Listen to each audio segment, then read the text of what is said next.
हरे कृष्णा। संजय जी कहते हैं, इस प्रकार सात्विकी और दुर्योधन में परस्पर घनघोर युद्ध छिड़ गया और इस प्रकार द्रोण पर्व के अंतर्गत संकुल युद्ध विषयक 189वां अध्याय पूर्ण हुआ। आगे संजय जी बताते हैं, राजन, तदंतर द्रोणाचार्य ने कुपित होकर रणभूमि में पांचालों का उसी प्रकार संहार आरंभ किया जैसे पूर्व काल में इंद्र ने दानवों का विनाश किया था। महाराज, द्रोणाचार्य के अस्त्र से मारे जाने वाले शत्रु दल के महारथी वीर बड़े धैर्यशाली थे, अतः वे रणभूमि में उनसे तनिक भी भयभीत न हुए। बाण की वर्षा से आच्छादित हो सब और मारे जाने वाले पांचाल वीरों का जबकि भयंकर आर्तनाद सुनाई देता रहा। संग्राम में जब इस प्रकार महामनस्वी द्रोणाचार्य के द्वारा पांचाल सैनिक मारे जाने लगे और द्रोणाचार्य लगातार अस्त्र बरसाने लगे, तब पांडवों के मन में भय समा गया। महाराज, युद्धस्थल में घोड़ों और मनुष्य योद्धाओं का वहाँ विनाश देखकर पांडवों की अपनी विजय की आशा जाती रही।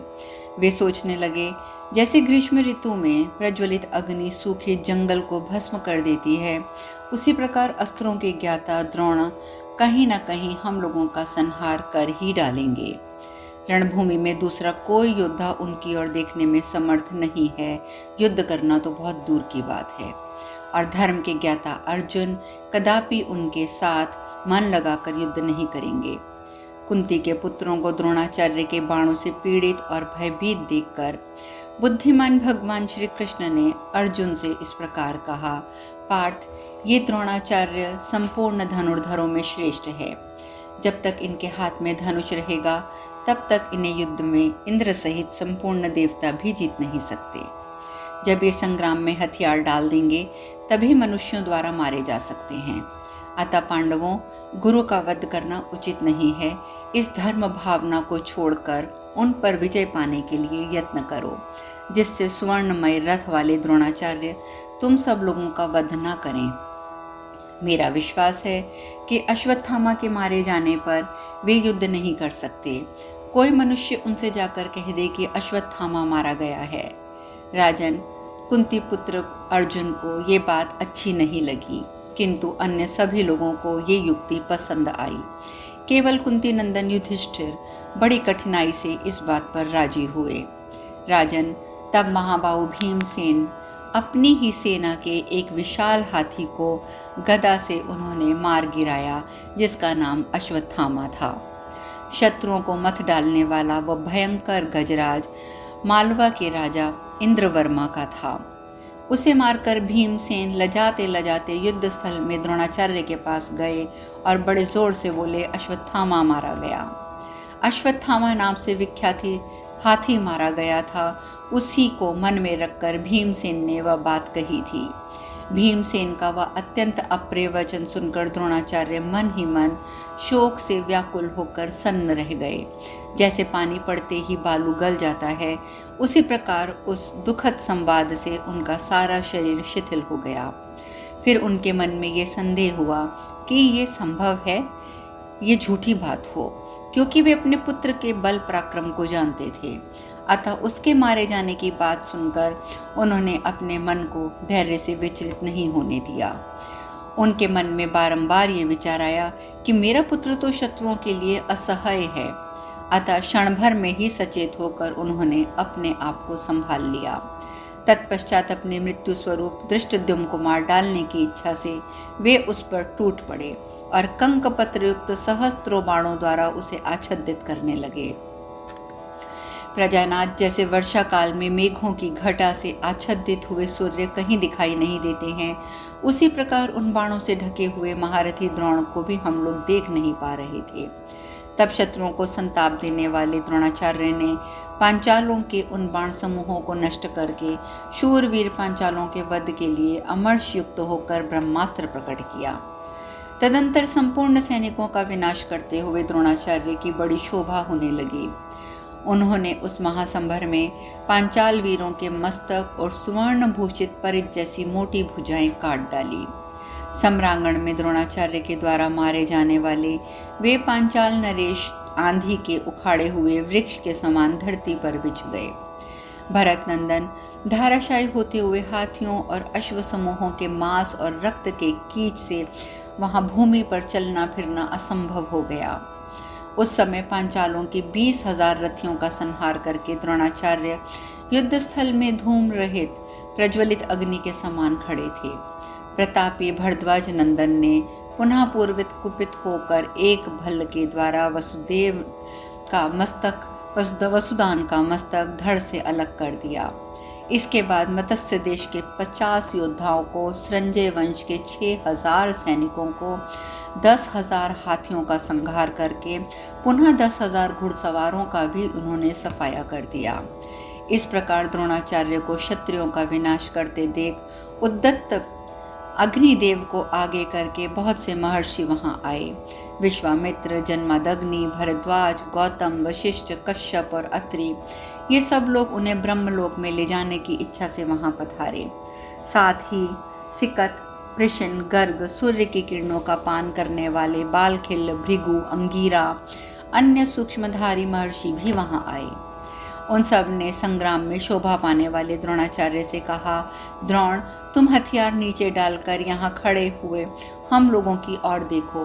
अब तक तुमने अधर्म से युद्ध किया है, अब तुम्हारी मृत्यु का समय आ गया है, इसलिए अब ये क्रूरतापूर्ण कर्म मत करो। तुम वेद और वेदांगों के विद्वान हो, विशेषतः धर्म और सत्य के में तत्पर रहने वाले ब्राह्मण हो, तुम्हारे लिए ये क्रूर कर्म शोभा नहीं देता। अमोघ बाण वाले द्रोणाचार्य, तुम शस्त्रों का परित्याग कर दो और अपने सनातन मार्ग पर स्थित हो जाओ। आज इस मनुष्य लोक में तुम्हारे रहने का समय पूरा हो गया है। इस भूतल पर जो लोग ब्रह्मास्त्र नहीं जानते थे, उन्हें भी तुमने ब्रह्मास्त्र से दग्ध किया है। ब्राह्मण, तुमने जो ऐसा कर्म किया है, ये कदापि उत्तम नहीं है। विप्रवर द्रोण, रणभूमि में अपना अस्त्र शस्त्र रख दो, इस कार्य में विलंब ना करो। ब्राह्मण, अब फिर ऐसा अत्यंत पापपूर्ण कर्म ना करना। उन ऋषियों की बात सुनकर भीमसेन के कथन पर विचार कर और रणभूमि में दृष्टिद्युम्न को सामने देखकर आचार्य द्रोण का मन उदास हो गया। वे संदेह में पड़ गए। अतः उन्होंने व्यथित होकर अपने पुत्र के मारे जाने का या नहीं मारे जाने का समाचार कुंती पुत्र युधिष्ठिर से पूछा। द्रोणाचार्य के मन में ये दृढ़ विश्वास था कि कुंती पुत्र युधिष्ठिर तीनों लोकों के राज्य के लिए भी किसी प्रकार झूठ नहीं बोलेंगे। अतः उन द्विज श्रेष्ठ ने उन्हीं से ये बात पूछी, दूसरे किसी से नहीं, क्योंकि बचपन से ही पांडुपुत्र की सच्चाई में आचार्य का विश्वास था। उस समय योद्धाओं में श्रेष्ठ द्रोण इस पृथ्वी पर को पांडव रहित कर डालने के लिए उद्यत थे। उनका ये विचार जानकर भगवान श्री कृष्ण ने व्यथित हो धर्मराज युधिष्ठिर से कहा, राजन, यदि क्रोध में भरे हुए द्रोणाचार्य आधे दिन भी युद्ध करते रहे तो मैं सच कहता हूँ तुम्हारी सेना का सर्वनाश हो जाएगा। अतः तुम द्रोण से हम लोगों को बचाओ। इस अवसर पर असत्य भाषण का महत्व सत्य से भी बढ़कर है। किसी के प्राण की रक्षा के लिए यदि कदाचित असत्य बोलना पड़े तो उस बोलने वाले को झूठ का पाप नहीं लगता है। वे दोनों इस प्रकार बातें कर ही रहे थे कि भीमसेन बोल उठे, महाराज, महामना द्रोण के वध के लिए ऐसा उपाय सुनकर मैंने आपकी सेना में विचरने वाले मालव नरेश इंद्रवर्मा के अश्वत्थामा के नाम से विख्यात गजराज को, जो ऐरावत के समान शक्तिशाली था, युद्ध में पराक्रम करके मार डाला है। फिर द्रोणाचार्य के पास जाकर कहा है, ब्राह्मण अश्वत्थामा मारा गया, अब युद्ध से निवृत्त हो जाइए। परंतु इन पुरुष प्रवर द्रोण ने निश्चय ही मेरी बात पर विश्वास नहीं किया है। नरेश्वर, अतः आप विजय चाहने वाले श्री कृष्ण की बात मान लीजिए और द्रोणाचार्य से कह दीजिए अश्वत्थामा मारा गया। राजन, जनेश्वर, आपके कह देने पर द्विश्रेष्ठ द्रोण कदापि युद्ध नहीं करेंगे, क्योंकि आप तीनों लोकों में सत्यवादी के रूप में विख्यात हैं। महाराज, भीम की बात सुनकर श्री कृष्ण के आदेश से प्रेरित हो भावविवश राजा युधिष्ठिर ने झूठी बात कहने को भी स्वयं को तैयार कर लिया। एक और तो वे असत्य के भय में डूबे थे, दूसरी ओर विजय की प्राप्ति के लिए भी आसक्तिपूर्वक प्रयत्नशील थे। अतः राजन, उन्होंने अश्वत्थामा मारा गया, ये बात तो उच्च स्वर में कही, परंतु हाथी का वध हुआ है, ये बात धीरे से कही। इसके पहले युधिष्ठिर का रथ पृथ्वी से 4 अंगुल ऊंचा रहा करता था, किंतु उस दिन उनके इस प्रकार असत्य बोलते ही उनके रथ के घोड़े धरती का स्पर्श करके चलने लगे। युधिष्ठिर के मुख से ये वचन सुनकर महारथी द्रोणाचार्य पुत्र शोक से संतप्त हो अपने जीवन से निराश हो गए। अपने पुत्र के मेरे मारे जाने की बात सुनकर महर्षियों के कथानुसार वे अपने आप को पांडवों का अपराधी सा मानने लगे। उनकी चेतना लुप्त होने लगी, वे अत्यंत उद्विग्न हो उठे। राजन, उस समय धृष्टद्युम्न को सामने देखकर भी शत्रुओं का दमन करने वाले द्रोणाचार्य पूर्ववत युद्ध न कर सके। इस प्रकार श्री महाभारत द्रोण पर्व के अंतर्गत द्रोण वध में युधिष्ठिर का असत्य भाषण विषयक 190वां अध्याय पूर्ण हुआ। संजय जी कहते हैं, राजन, राजा द्रुपद ने एक महान यज्ञ में देव आराधना करके द्रोणाचार्य का विनाश करने के लिए प्रज्वलित अग्नि से जिस पुत्र को प्राप्त किया था, उस पांचाल राजकुमार धृष्टद्युम्न ने जब देखा कि आचार्य द्रोण बड़े उद्विग्न हैं, उनका चित्त शोक से व्याकुल है, तब उन्होंने उन पर धावा कर दिया। उन पांचाल पुत्र ने द्रोणाचार्य के वध की इच्छा रखकर सुदृढ़ प्रत्यंचा से युक्त मेघ गर्जना के समान गंभीर ध्वनि करने वाला, कभी जीर्ण न होने वाला भयंकर और विजयशील दिव्य धनुष हाथ में लेकर उसके ऊपर विषधर सर्प के समान भयदायक और प्रचंड लपटों वाली अग्नि के तुल्य तेजस्वी एक बाण रखा। धनुष की प्रत्यंचा खींचने में जो मंडलाकार घेरा बन गया था, उसके भीतर उस तेजस्वी बाण का रूप शरत काल में परिधि के भीतर प्रकाशित होने वाले सूर्य के समान जान पड़ता था। धृष्टद्युम्न के हाथ में आए हुए उस प्रज्वलित अग्नि के सदृश तेजस्वी धनुष को देखकर सब सैनिक ये समझने लगे कि मेरा मन अंतकाल आ पहुंचा है।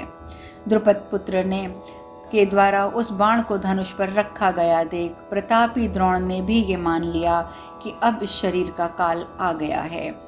राजेंद्र, तदंतर आचार्य ने उस अस्त्र को रोकने का प्रयत्न किया, परंतु उन महात्मा के अंतःकरण में वे दिव्यास्त्र पूर्ववत प्रकट न हो सके। उनके निरंतर बाण चलाते 4 दिन और 1 रात का समय बीत चुका था। इस दिन के 15 भागों में से 3 भागों में उनके सारे बाण समाप्त हो गए थे।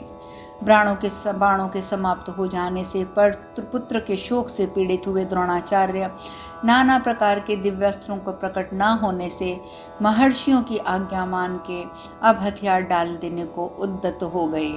इसीलिए तेज से परिपूर्ण होने पर भी वे पूर्ववत युद्ध नहीं कर सकते थे।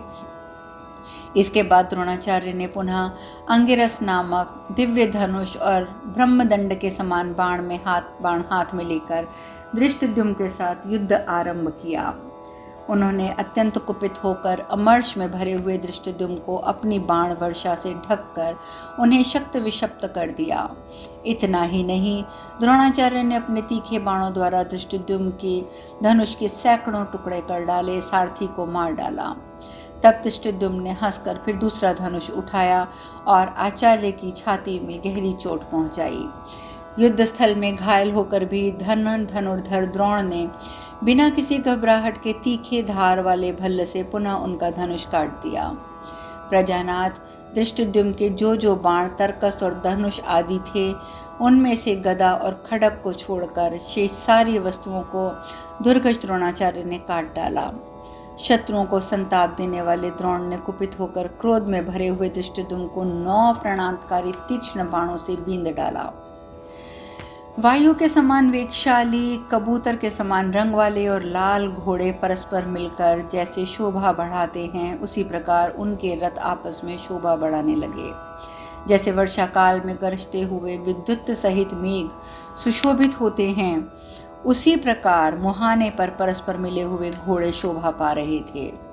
उस समय अमेय बल संपन्न विप्रवर द्रोणाचार्य ने धृष्टद्युम्न के रथ पर ईशाबंद, चक्रबंद और रथबंद को नष्ट कर डाला।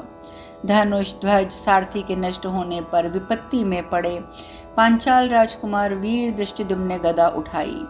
उनके द्वारा चलाई जाने वाली गदा ने महारथी द्रोण को कुपित कर दिया। उस गदा ने द्रोणाचार्य के बाणों को नष्ट करना आरंभ किया, परंतु यहाँ भी द्रोणाचार्य ने अपना पराक्रम दिखाते हुए उनकी गदा को नष्ट कर दिया।